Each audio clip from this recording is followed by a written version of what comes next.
Non mais maman, je vais pas faire un tab sur Pascal Obispo, je te l'ai déjà dit 1000 fois, ça va faire un bad buzz. Hey, c'est pas toi le mec de Test Stand de Click? Ah si, c'est lui. Vous étiez mec de la First Team, vous? Ouais, c'est ça. Cool, ça. Et fais un truc sur Jordan un jour. Un truc sur son dernier match avec les Bulls en 98. Un truc de Le ouf, ça. dernier titre contre le Jazz, fin de match incroyable. 45 points de Il prend Jordan. 35 tirs, un croqueur de Et malade ce Rodman, match-là. Rodman, c'est vrai, il était remplaçant. Non mais attendez, calmez-vous, moi je fais des tabs, donc c'est des trucs un peu plus drôles, un peu plus rares.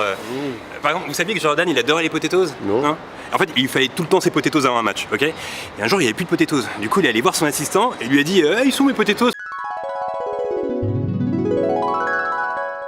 Et du coup il a eu ses potatoes et il a fait un gros match après, puis Ok, tu t'hésites pas à nous dire quand ça sort, hein? il y avait plein de potatoes et tout. Ah, super. En général c'est le mercredi vers 18h, mais Bon voilà, la semaine dernière j'ai croisé la First Team dans la rue et ils m'ont bien fait comprendre qu'il était grand temps que je fasse un tabs sur Michael Jordan. Alors entre ce que je savais et ce que j'ignorais, voici plusieurs clics droits sur le plus grand basketteur de tous les temps. Somewhere beyond the sea. À le voir sur un terrain, on a le sentiment que Michael Jordan n'a peur de rien, pas même d'un type mesurant 2m16 pour 146 kg qui fonce droit sur lui. Pourtant, il y a bien une chose qui le terrifie depuis qu'il est tout petit, à savoir l'eau. Lorsqu'il est âgé de 9 ans, il assiste à la noyade d'un de ses meilleurs amis devant ses yeux. 2 ans plus tard, c'est lui qui est à 2 doigts de se noyer dans un lac lors d'un baseball camp. Ces 2 événements vont considérablement le marquer et même le traumatiser. Quelques années plus tard, il obtient un job d'été pour lequel il doit, entre autres, nettoyer une piscine, mais sa nouvelle phobie le poussera à démissionner au bout de 3 jours. Du coup, son père le pousse à être mécanicien car, dit-il, si tu sais faire quelque chose de tes mains, tu trouveras toujours un boulot. Conseil qu'il suivra à la lettre, remplaçant simplement la clé à molette par un ballon.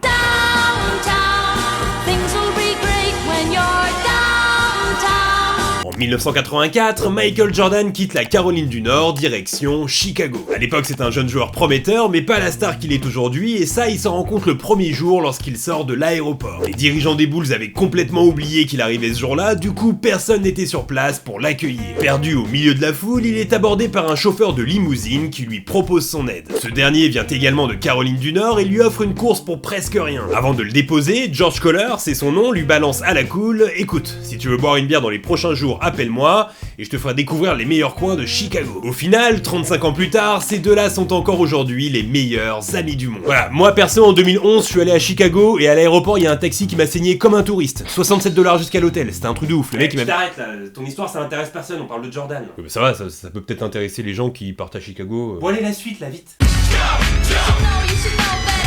Je me souviens quand j'étais au collège, j'avais entendu à la télé une stat qui disait que Michael Jordan gagnait 1 € par seconde. Du coup, pas étonnant qu'il soit devenu dans les années 90 le premier athlète au monde à devenir milliardaire. Alors cet argent il l'a gagné en jouant pour les Bulls, en participant à des pubs, mais aussi et surtout grâce à sa marque créée conjointement avec Nike, Air Jordan. Pourtant, les choses auraient pu être bien différentes. En 1984, Michael Jordan est un jeune rookie qui commence à attirer les convoitises. Nike va à tout prix le signer, mais à l'époque, la marque aux souches est en grande difficulté et n'a pas l'aura de ses concurrents. Du coup, Jordan rejette leur offre car lui ne rêve que d'une seule chose, signer pour Converse. Le problème, c'est que ces derniers ont déjà Magic Johnson et Larry Bird et n'ont donc pas besoin de lui. Jordan active alors son deuxième rêve, signer pour Adidas. Et la marque allemande ne veut pas de lui non plus pour une raison moins glorieuse. Ils estiment qu'il n'aura probablement pas une grande carrière. Au final, Nike revint à la charge et Jordan signa sans grand enthousiasme. L'histoire d'amour commença même très mal car il détestait les premières Jordan, reprochant au concepteur d'avoir utilisé les couleurs du diable pour cette paire de baskets. Au passage, pour chaque match joué avec des Jordan, Michael prenait 5000 $ d'amende par la NBA car ce modèle ne rentrait pas dans les codes de la ligue. Finalement, au fil du temps, la marque devint culte et le Jumpman, dont on peut voir ici les rares images qui ont servi à dessiner le logo, génère chaque année plus de 1 milliard de dollars de vente. Lorsqu'un jour on demanda à Jordan pourquoi il n'eût jamais pris la peine d'apporter son soutien au Parti démocrate, il répondit « parce que les républicains achètent aussi des chaussures ». Voilà, au passage, et si on s'en tient au timing, pendant que je vous racontais cette histoire, Michael Jordan s'est fait 129 €. Michael Jordan, pas très chaud pour signer avec Nike, c'est de l'histoire ancienne. Le jeune rappeur Lil Bowo l'a très vite compris. Au début des années 2000, lorsqu'il était de passage à Chicago pour une tournée, il avait pour habitude d'aller dormir chez la famille Jordan, étant très pote avec les deux fils, Marcus et Jeffrey. Le truc qu'il faut savoir, c'est que quand tu vas dormir chez les Jordan, il y a des règles à respecter, et Lil Bowo ne les a pas toutes saisies. Un soir, MJ entre dans la chambre des garçons en pleine nuit, les réveille brusquement et leur demande ce que cette foutue paire de baskets fait chez lui. Cette paire appartient à Lil Boho et est un modèle Reebok à la gloire du basketteur Allen Iverson, connu entre autres pour avoir humilié Jordan sur un terrain en 1997. Lorsque Lil Boho se réveilla le lendemain matin, il ne retrouva jamais ses chaussures et avait, à la place où il les avait laissées, une paire de Jordan flambant neuve. Voilà, donc si un jour tu vas dormir chez lui, ramène toutes tes vieilles paires de Pat Ewing, Shaquille O'Neal ou Charles Barkley, tu peux être sûr que tu vas repartir avec le jackpot.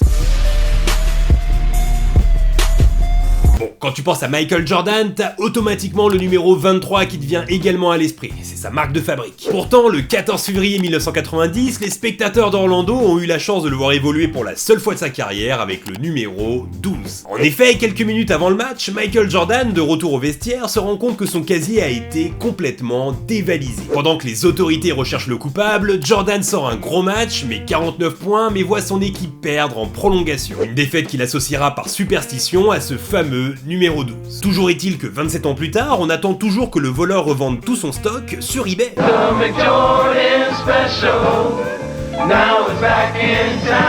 Michael Jordan et la bouffe, c'est une grande histoire d'amour. En 1992, il s'associe avec McDo pour créer le Mac Jordan, une sorte de Big Mac avec du bacon en plus. Cet hamburger est devenu tellement culte qu'en 2012, un gallon de sauce barbecue vieux de 20 ans a été vendu aux enchères pour 10 000 $. Mais ce n'est pas tout. Durant toute sa carrière et encore par superstition, il garda une habitude très particulière. 4 heures avant chaque match, il dévorait toujours un steak de 23 ounces comme son numéro, ce qui équivaut à 650 grammes, avec en plus de ça une grosse potato et un Canada Dry. Ce qui le poussa plus tard à créer son propre restaurant à New York, un somptueux Jordan Steakhouse considéré comme l'un des meilleurs de la ville. Le souci, c'est qu'à trop vouloir bouffer avant les matchs, on finit par avoir des problèmes. Le 11 juin 1997, les Bulls affrontent les Jazz de Utah dans un match crucial. La veille du match, Jordan, n'arrivant pas à dormir en pleine nuit avec quelques coéquipiers, commande une pizza dans le premier resto qui vient. Le problème, c'est que les gérants sont des fans de l'équipe adverse et la pizza arrive dans un état très douteux. Du coup, personne ne veut la goûter, sauf Jordan qui la mange intégralement. Le lendemain, il vivra un enfer sur le terrain, allant jusqu'à vomir durant chaque temps mort. Certains attribuent cet état à une grippe, quand d'autres sont persuadés que la pizza était tout simplement empoisonnée. Donc à tous ceux qui mangent une pizza tout en regardant Stabs, je vous souhaite un bon appétit. If I could get another chance.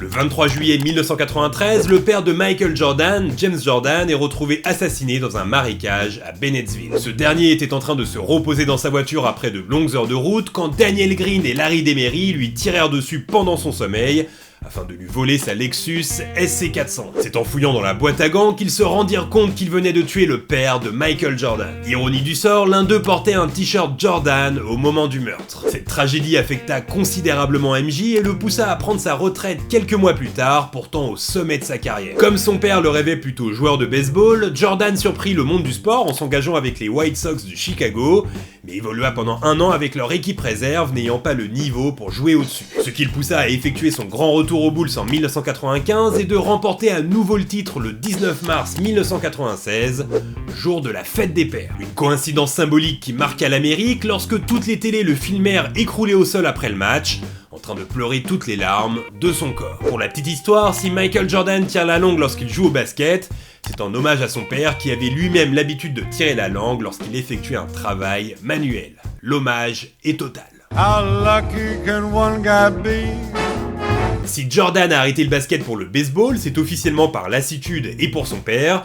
Pourtant, officieusement, il se dit qu'il a surtout arrêté car il était suspendu par la ligue pour paris illégaux. Cette pratique a toujours été le grand vice de Michael Jordan, lui qui n'hésitait pas à parier 100 000 $ avec un de ses coéquipiers sur un simple pierre-feuille-ciseaux. Alors parfois ça marche, comme en 1992 où le jour de la finale des Jeux Olympiques, il gagna 800 000 $ en pariant au casino et sur un 18 trous au golf dans la même journée. Et parfois ça marche moins, comme en 1993 lorsque le matin d'un match crucial contre les Knicks, il perdit 1,25 million $ sur un pari au golf. Voilà, c'est autre chose que la fois où t'étais vénère parce que t'avais perdu 5 € au banco. I believe I can fly.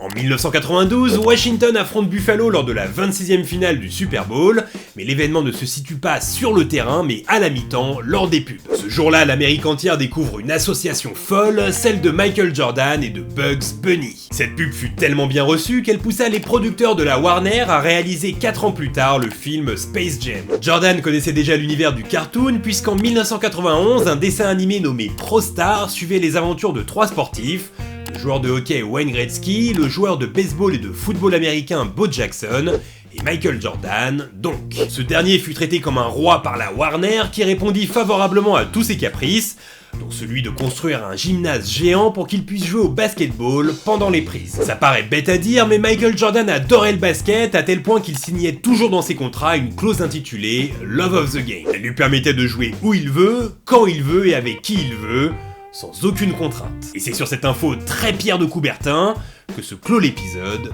d'aujourd'hui. Voilà, si t'as aimé cette vidéo, n'hésite pas à mettre un pouce bleu, dans l'univers YouTube ça équivaut à un 3 points, à la partager et à t'abonner à la chaîne si ce n'est pas encore fait. Tu peux aussi me suivre sur Facebook, Twitter et Instagram pour un triple double, les liens sont dans la description. Une fois n'est pas coutume, j'ai commencé ce Tabs avec une intro dans laquelle vous avez pu rencontrer la First Team. Alors pour ceux qui ne connaissent pas, ils ont sur YouTube une chaîne qui parle de basket et de football, et bien évidemment je vous conseille fortement de vous y abonner. Les mecs savent de quoi ils parlent et en plus ils ajoutent toujours une dose d'humour à leur contenu. J'en profite d'ailleurs pour vous annoncer que je serai vendredi l'invité de leur émission de foot. Elle sera en ligne à 19h, alors soyez au rendez-vous. Quant à nous, on se retrouve le 5 avril et ce sera pour un vidéo store spécial Walking Dead, 3 jours après la diffusion du dernier épisode de la saison 7. En ce qui concerne Tabs, je vous donne rendez-vous le 12 avril, et cette fois-ci on s'intéressera à Kurt Cobain. Jusque là, portez-vous bien, et je vous dis à bientôt. Bye!